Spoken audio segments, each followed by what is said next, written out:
I see the sun shimmering on the water. I see many different flowers that I've never seen before. I feel the wind blowing in my hair.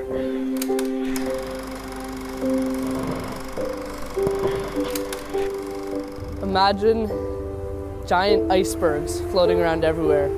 Imagine that when you look around you, you see giant mountains with snow-covered peaks and the crystal clear water. I feel the ancestry of this land, the history that comes with being here. Where the energy is so raw and so powerful and fills you with so much, it makes you want to act. Let's say I want my kids to feel what I'm feeling and see the same thing, but if we don't make a change, that's not gonna happen. I feel like this is the place that I want to spend my whole life trying to save. The very first Students on Ice expedition was to Antarctica 20 years ago. Good karma! Since then, Students on Ice has led almost 40 expeditions to the Arctic, the Antarctic, and places in between, including our largest expedition to date, Canada's C3.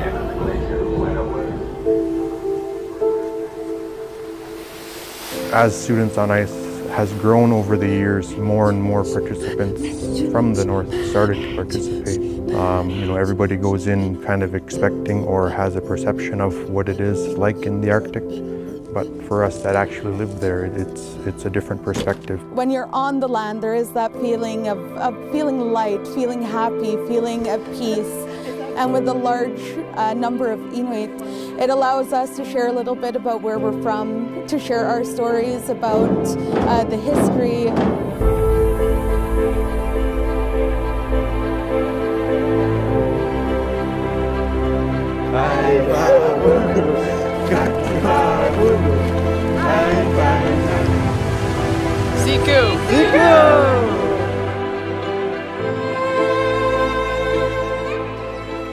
I think that it is a really transformative experience for many people. Look at this guy right here. Pretty amazing. For many teenagers, it's the first time that they're living their life 24/7. There's just a lot coming at them, both visually, intellectually, emotionally. I don't really work well with expressing myself to people. It take a long time, maybe even years, but I was able to express myself more faster and show people the real me and what I'm really about. The after Eureka's, the breakthroughs, I think, are new learnings that occur as a result of the collection of people who are here, but also the constellation of experiences that are had here. It's opened their eyes, it's exposed them to more of the world and more of the conservation type efforts, environmental efforts, research efforts. That's a really important aspect of this trip, that people do change.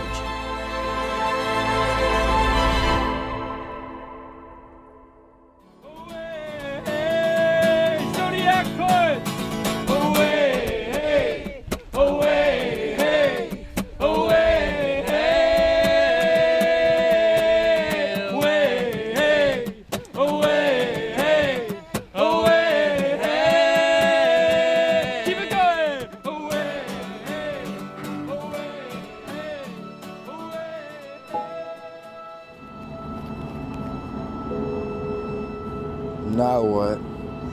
Now what?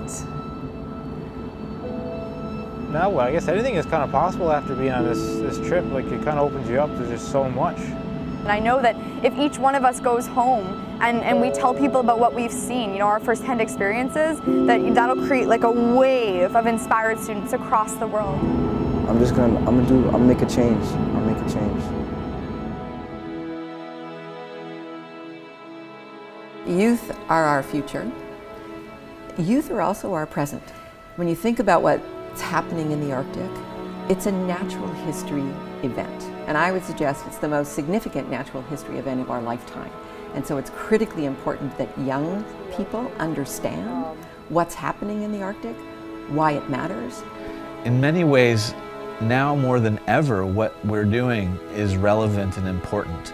If you look at the pressures of climate change and biodiversity loss. Well, I would like to change people's minds about how they interpret nature and how they see their impact on the world.